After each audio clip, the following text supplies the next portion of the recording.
Happy New Year, everyone. If your first goal of 2025 is to get a green arrow in Game Week 20, then this is the video for you. Hey everyone, Sam here, otherwise known as FPL Pricey. In today's video, I'll be running through my team selection ahead of Game Week 20 with the hope that everything that I'll be telling you will help you lock in your teams as well. In the meantime, if you did enjoy today's video, if you could leave a like and subscribe to the channel, that'd be greatly appreciated. For now though, let's quickly have a look at the Game Week 19 performance for my side. It was a fourth green arrow in 5 game weeks, so I'm starting to build up a bit of a head of steam. It's starting to look a little bit better, and I've got transfers in the bank at the moment too. So overall, pretty good. Not an outstanding week, 83 points, a green arrow from 700k to 600. So it's marginal gains at this point, but moving in the right direction. The double Arsenal clean sheet wipeout was obviously not ideal, but owning Mbermo and starting him meant that at least I got the goal scorer in that circumstance and gave me a little bit more of a green arrow on the Wednesday night. Trent was one of the highlights of the week, obviously scoring that goal from outside the box. Little deflection, but we take those. Getting the clean sheet and getting bonus as well. 15 points for what was relatively a differential player in my side anyway. So that was a great start to the game week. Elsewhere, Robinson got the assist. Salah hauled as usual. More on him later, but absolutely inevitable at the moment. Palmer did very, very little, so unfortunate if you went for Palmer as a captaincy option. He was pretty much a 50-50 call between him and Salah, so the variance has really messed you over this week, but hopefully moving forwards we can get on the right side of variance once again. Up top, Jackson 1-pointer came off the bench with 35 to go, not ideal, but Isak and Pedro both returning. Pedro, after a bit of a barren spell, getting 2 assists, was very welcome in my side. Lots of points on the bench. Semenyo with 5, Hall with his haul of 12 points, and even Greaves got a clean sheet against Chelsea. So lots of points there. But if you've watched my content for a while, you'll know that I'm not really that fussed about bench points. At the very least, it means that I've got a pretty strong side and I can rotate players in and out with ease over the next few weeks. So I'm happy enough with that. A bit frustrating, of course, that Hall in particular was left on my bench, but I did prefer Robinson at home against Bournemouth. I don't want to get too hindsighty. And Ahmad, I felt, had a decent chance of returning against Newcastle. But we've learnt a little from Game Week 19. We now know that Newcastle's defence is not one to be frightened starting in most game weeks, even against slightly more potent attacks. 4 clean sheets on the bounce now for them, extremely impressive, and Lewis Hall, again, has been very, very good. Overall, 83 points, green arrow, job's a good one. So next up, let's take a look at some of the key issues facing all of our sides ahead of Game Week 20. Number 1, top of the billing, is of course Matheus Cunha, who did actually go off injured at half time. He had some icing under his knee on the bench going into the second half in Game Week 19, so he probably would have been an issue going into the deadline anyway. But the FA has confirmed his ban. It's very short compared to what we might have expected. It's a 2-game ban and a fine. But the 2-game ban, only one of those is relevant to the Premier League, and that is for Game Week 20 itself against Nottingham Forest. So after that, he is actually back and can play. So he might not necessarily be a major issue in your sides. If you did want to hold him long term, you could just bench him for 1 week and he can come back in for you afterwards. I think the problem with Matheus Cunha is the data isn't fantastic. He's obviously overperforming massively, which is of course something he could continue to do, but also after Game Week 20 is out the way, Wolves run into a very bad set of fixtures, and I think personally that this is an opportunity to get rid of him ahead of those fixtures either way. So for me, I don't own him, but if I did, I think I'd probably use this as an opportunity to sell personally, knowing there are other strikers out there who I do like the look of at the moment. After that, Morgan Rogers has unfortunately picked up his 5th yellow card of the season for any owners out there. Bad timing as well, because it was the last game week in which he had to survive that 5th yellow. Did get it in the Brighton game, and of course now is suspended for what is on paper probably the best home game for quite a while that Villa are going to have at home to Leicester. So he's banned for that. It does mean that he's being transferred out quite heavily by the FPL community at large, but I think, personally, I'd try to look at benching him this week. Villa's fixtures coming after Leicester are still really good. There's one tough one in there. I think it's Game Week 22 against Arsenal. But outside of that, it's a great run. At 5.5 million, he's fantastic value for money. I don't think you're going to find much better out there at that price. And getting rid of him now will probably only mean that you need to bring him back in a few game weeks' time. I should know I got rid of him a couple of game weeks ago, and I do regret it, even though he's got the ban for Leicester. So I'll be looking at bringing him back in fairly soon. Maybe not game week 21, 22, maybe after the Arsenal game. But it's certainly not a long enough period of fixtures for me to say, if I had him now, that I'd be getting rid of him. So personally, if you've got any bench depth, I would probably put him on the bench this week and try to survive the week without transferring him out. After that, unfortunately, Jarrod Bowen is a longer term injury. Quite a few people went there as a Saka replacement not too long ago, but he does look like he's got some sort of fracture in his leg or in his foot, and will be out. Of course, any fracture, he'll be out for quite a while. So he's a definite sell, unfortunately. There are other options around his price point, though, that we'll be going into in just a moment's time. After that, James Maddison benched for the second game running. It looked like Spurs tried to tweak the system a little bit, but it didn't work yet again. So I do wonder if James Maddison comes back into the next game. However, this is a recurring issue. We've seen it happen several times this season where Maddison either gets taken off early to switch up the system or doesn't start at all. And I think when you've got a player, no matter how talented he is, he's almost on 100 points already, not far off of being on course for 200 points this season. But if we just don't have any confidence on when he's going to play or how many minutes he's going to get, it's quite hard to recommend him as an FPL asset. So personally, I would probably look at this as a sign to look elsewhere for that mid-price midfielder.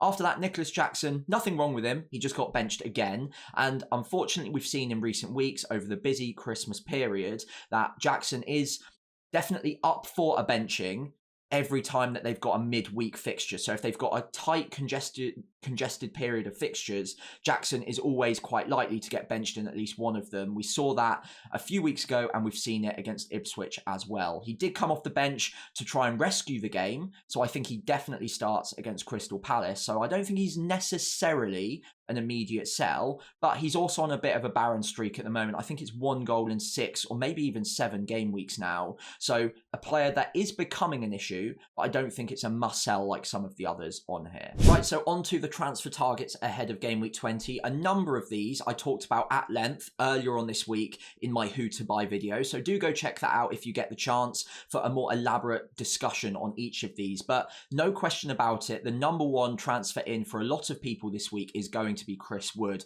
Over 500,000 FPL managers have already brought him in ahead of the deadline. I think in large part that will be because Matheus Cunha is being mass sold as well. So almost everyone, it seems anyway, that's selling Cunha is going to be now a new Chris Wood owner. And with Wolves up next and then Southampton in 3 game weeks time, you can understand the logic. Chris Wood's data is decent, but not outstanding, but he is just so inevitable at the moment. And every single week that I see Nottingham Forest score a goal and I haven't seen who scored it, I could put good money on the fact that Chris Wood is involved. So whilst he's been on a little bit of a barren streak until game week 19, he has been slightly more inevitable than most other strikers this season, and I do think that he is going to continue hurting me if I don't bring him in soon. However, he is overperforming the data, so maybe there's an argument that it's not worth ripping up your side for. After that, Anthony Gordon is another player who's being bought in by a lot of managers alongside Luis Diaz as 2 of the most bought in midfielders this week. Both of them are mid-price midfielders, have good underlying data. Gordon, I would say, edges it because I just have more confidence in his minutes. Luis Diaz, when he's on the pitch, of course, has slightly better goal threat and is playing for a better attacking team. Although it is worth noting, Newcastle have seriously ticked up their attacking performance in recent weeks as well. So they're no slouches. Going Newcastle attack is never a bad idea at the moment either, especially with the fixtures to come. I like them both a lot. I think if I had to pick one of the two, it would be Gordon right now because of that reliability and consistency of minutes, and the underlying attacking data is very good too. Luis Diaz, also great. Wouldn't put anyone off of going there, but do expect the odd benching here or there, or maybe the odd early substitution. Like I said though, when he's on the pitch, absolutely electric. And with Man United to come, and you've almost certainly got Salah on your side already, going double Liverpool attack could pay dividends. After that, two defenders, Lewis Hall and Ola Aina. More of an opportunity to talk about defenders generally here, but Lewis Hall is being bought by a lot of managers, probably not for the Spurs game in particular. I do have a feeling that Spurs score in that, so the upside for Newcastle defenders is a bit stunted because we just don't expect that clean sheet against Spurs. Having said that though, Newcastle have kept 4 clean sheets on the bounce, as I mentioned earlier, including against Man United, who haven't been brilliant but do score goals. So I wouldn't put it past them to keep a clean sheet against Spurs. What I would say, though, is it might not be the best week to be buying him necessarily. Maybe more game week 21 and beyond when, again, Newcastle's fixtures are very good. After that, Ola Aina. Now, this is more of an example of any Nottingham Forest defender or goalkeeper, but Aina, as the top point scoring defender, is being bought in by the most managers. It's only logical. We see a lot of managers around this time of year, maybe even hitting wildcards, who will just put in the top point scoring defender. He is still a great player, of course. Nottingham Forest defensive data at 1.07 is extremely good in terms of XGC per 90. Now, that is the third best in the league, only behind Arsenal and Liverpool.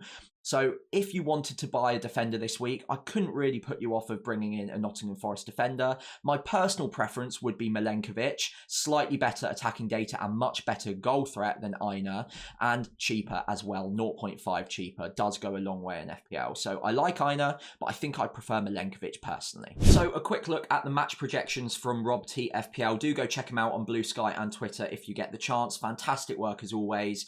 And we'll take a look at some of the highest odds for clean sheets and goals this week. Now, in terms of clean sheets first, there aren't a lot of teams that are necessarily expected a clean sheet this week. I usually say that above 40% is a pretty decent shout at it. Only 2 teams this week are above 40, that being Aston Villa at home to Leicester. Not too much coverage in the Aston Villa defence at the moment, but if you wanted to go for a Villa defender, then maybe Konza would be the way to go. I probably wouldn't recommend it generally. They do seem pretty leaky, and I'm not so sure that they consistently keep clean sheets ahead of the likes of Forest, Fulham, Everton even. I'd probably maybe just give that a miss for now, although good odds this week. And the other team, of course, is Liverpool at home to Man United, which is kind of crazy to think about. If you told me 10, maybe even 5 years ago that they have a 42% clean sheet chance at home to Man United, I would say that that seems fairly unlikely, but given the context and what we know from this season, I really wouldn't put it past them to keep a clean sheet this weekend. And if you've got Trent or Van Dijk or maybe even an Alisson in goal, you of course feel pretty confident right now. After that, not too many high chances of clean sheets. You've got Fulham at 38%, so Robinson or Castagna or Anderson owners are feeling pretty confident. Man City at 36%, although most weeks they do seem to find a way to concede at the moment. Obviously didn't against Leicester, so maybe things are taking a bit of a turn. But if you've got Rico Lewis or Gvardiol, you probably start them at home to West Ham. Bournemouth as well at 36% isn't half bad either. Maybe you've got Kirkes sort of hanging around in your side, and that's not a bad place to start either. In terms of the goal odds, 3 teams lead the way, that being Man City, Liverpool and Aston Villa. So Man City in particular, I think if you've still got the likes of Erling Haaland, possibly Phil Foden hanging around as well, this is definitely not the week to be getting rid of them. West Ham are looking very shaky defensively, obviously just conceded 5 goals to Liverpool, and you'd expect Man City to be able to capitalise. The only problem is, of course, Man City haven't been in their absolute best form recently. However, we did see little flashes against Leicester. They weren't necessarily prolific, but at least they're back to winning ways, and Erling Haaland did score. So again, if you've held faith this long, I really wouldn't be looking to sell the likes of Haaland against West Ham. Elsewhere, obviously, Liverpool are going to be up there against Man United. Salah as your only Liverpool attacker, arguably, you could say might not actually be enough. You could look at the likes of Luis Diaz, Cody Gakpo, but the problem is always, who do you think is going to start alongside Salah? They could always bring in Jota. They could bring in Darwin Nunez. You never know what that front three is going to be. Although right now it does look like their strongest front three, and the one that they like going with, is a combination of Salah alongside Gakpo and Diaz, with both of those latter mentioned to swapping positions between the left wing and the centre forward role throughout the game. I'd expect them to do the same, but there is risk attached. However, with the upside of 2.75 expected goals against United, you might want to take that risk. Aston Villa is the only other club that is competing with those two this week at home to Leicester. If you wanted to take a bit of a gamble on Ollie Watkins, not just for this week, but probably for the next few weeks, this week he seems very likely to get 90-ish minutes, very close to at least, especially with John Duran still suspended. Obviously, the goal odds are looking great. His underlying data is also good. So if you wanted a bit of a punt on someone, Ollie Watkins could be your guy this week. But the minutes from this point onwards, after the Leicester game, could get a bit more shaky with Duran coming back in. So a quick captaincy matrix for game week 20. No surprises as to who I'll be recommending as my captain, and probably in most scenarios would be the best captain this game week. That will be Mo Salah at home to Man United. The expected data is fantastic, as we just saw from a team point of view, but Mo Salah at 1.07 XGI per 90 is again brilliant. It is one of the best we've seen in recent seasons. He's overperforming that as well. And every week anyone seems to go against him at the moment, it seems to be getting punished. Man United is also a pretty decent fixture. Although yellow on the ticker, I still wouldn't say that Liverpool are going to struggle to score goals in that game. And 30 attacking returns, it's just inevitable at the moment that Salah is going to continue on the sort of hot streak he's on at the moment. If you did want to go differential or look elsewhere, if you've got Erling Haaland at home to West Ham, that is also a decent opportunity. The data's not quite as good as Salah's, but the fixture I would say is maybe slightly better. So again, if you wanted to be differential, you could look at Erling Haaland. Isak as well would probably be my second favourite as it stands, mainly because of the fixture. His data is matching that of Cole Palmer now, but up front, obviously, you get one less point for a goal. So it always takes a little bit more for me to want to captain a forward over a midfielder. And in a 50-50 call, I tend to pick the midfielder because they've got other routes to points, extra point for a goal, better on bonus generally, and of course, they could get the clean sheet point as well. But Tottenham are all at sea defensively, lots of injuries there, and I expect it to be a very open game and a lot of goals in it as well. Isak is in great form. Obviously, a great run of returns in recent game weeks. I think it's 5 or 6 in a row now. And again, it's a great fixture. So if you wanted to go differential, I would probably say Haaland or Isak. I've obviously got Isak in my team. He will probably be my vice captain, but no question about it. Salah is my favourite. I like owning Cole Palmer for this week. Obviously, Palace isn't a really tough fixture or anything like that, and he can return in it. But if we're chasing hauls, which of course we are trying to do with captaincy, I think the likely two are, as always, Mo Salah and probably Alexander Isak this week. So I've got 2 free transfers to use this week, and I am considering at least making a move. I could roll it again and give myself the flexibility of 3 free transfers next week. And I have been mentioning on my videos recently that I have got a high bar now for what I consider to be necessary for a transfer. I don't want to be making moves unless I feel that I really have to and the upside is massive. The reason for that is because we've got double game weeks coming, we've got chip season coming as well, and transfers are going to be really precious at that time. And because we can roll more than 2 now, for the first time ever, up to 5, having 3 or 4 or even 5 as we enter the double game weeks or the chips, it's going to be much more powerful than making a move for, let's say, a player that you'd expect to maybe blank but has a decent chance of returning for someone that has maybe a slightly better chance of returning that week. That being said, if I was to force the issue a little bit and make a move this week, Jackson is probably the one I'd be most willing to get rid of. Now, João Pedro has Arsenal at home, so ideally I'd get rid of him ahead of Jackson. But for the players that I want to be bringing in, I can't afford either Chris Wood or Gabriel Jesus as an upgrade from João Pedro in one move. I'd have to be making 2. And quite frankly, I don't think it's worth making 2 moves just to accommodate one of these 2 players alongside Jackson and Isak. So Jackson could go. As I mentioned, he's on a bit of a barren spell at the moment. Got benched last week, so I would expect him to come back into the starting lineup this week. And the data is still very good. 0.61 XGI per 90. Almost all of that is goal threat. Whereas the other 2 are slightly worse than that. They are also cheaper though, and especially with Chris Wood right now, the effective ownership is really starting to grow. Over 500,000 transfers in this week, so it's going to get worse and worse every week that I don't have him.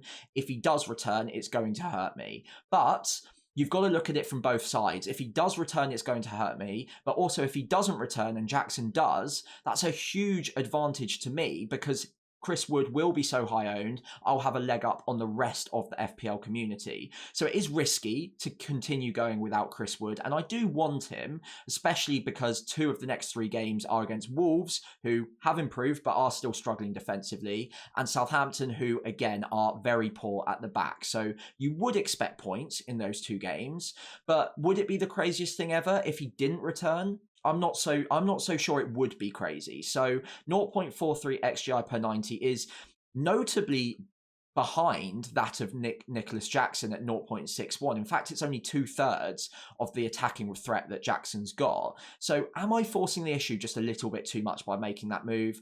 Well, I would be saving money. That would help me in the future game weeks as well and give me money for an assistant manager chip, for example. But I don't know if I need to make it this week, knowing that Jackson is very likely to start, has great data, and not a bad fixture at all. If I wanted to go really differential and continue to attack against the effective ownership crowd, then Gabriel Jesus could be the man to go for. Brighton, I don't think is a bad game by any means, and the data recently has been pretty decent, and he does look more locked into that starting 11 now that he's in good form, and of course with Saka out, there's one less space to rotate.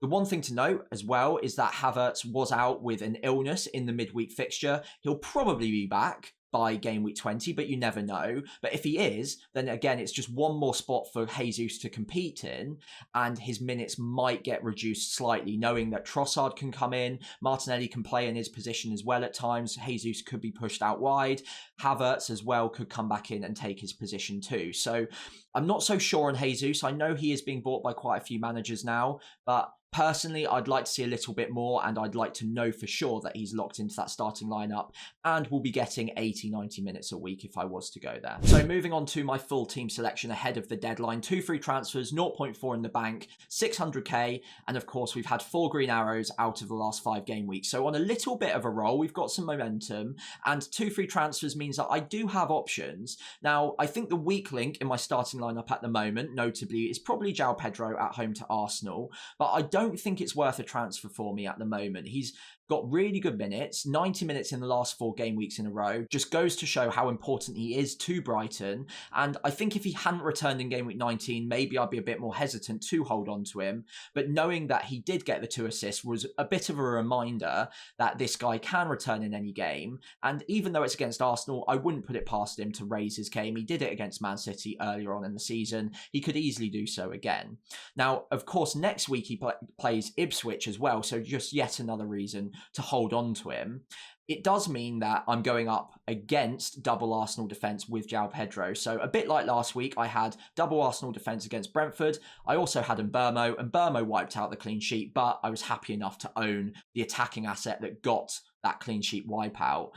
This week, I'd be hoping for very much the same. Either Arsenal clean sheet is obviously quids in, we're loving life, double Arsenal clean sheet is great for me, or João Pedro hopefully is the one on the end of it if they were to wipe out the clean sheet. It's kind of hedging your bets a little bit. It does maybe limit my upside, and it means that I can't have a blockbuster week where every single one of my players returns unless some very weird things happen.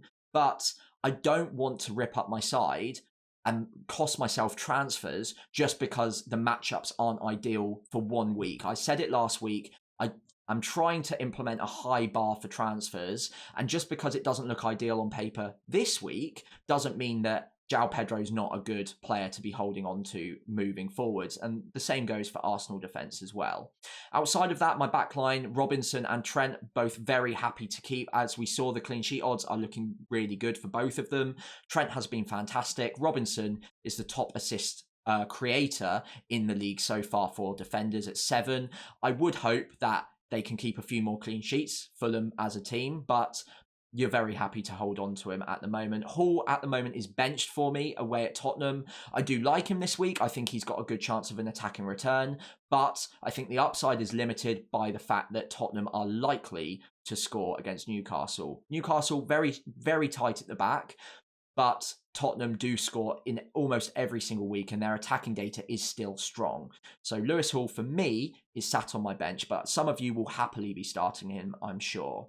Into midfield, Salah captain, no question about it. Palmer away at Crystal Palace, we don't need to discuss that. We know he's still a great asset and definitely still good value for money. He's projected so far to get up to about 286 points this season, which in any other season would be remarkable. However, he's going to get forgotten about because Salah is on course for over 400 points, which has, of course, never been done before. So Palmer is still ticking along really, really nicely. Don't lose faith yet, just because there's been the odd blank here or there.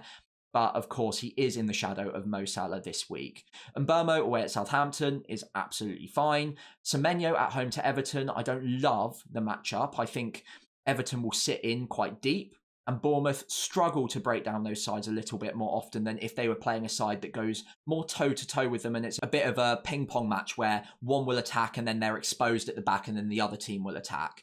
And I think that Bournemouth might struggle a little bit to break them down. But nevertheless, high bar for free transfers. I don't want to make that move unless there's someone that I definitely want in his place for the long term. That is a marked upgrade on what I've got currently. And Semenyo at home to Everton is still a decent fixture and he's got good underlying data. So I don't want to make that move now. I would be maybe minded to make a move away from Semenyo in a few game weeks' time to bring in the likes of Morgan Rogers again. Up front, we've got Jackson, who I was eyeing up selling potentially, but I think I'm going to roll the free transfer. Crystal Palace away, he should start and he should get 70 to 80 minutes. I don't think it's worth the move this week, particularly.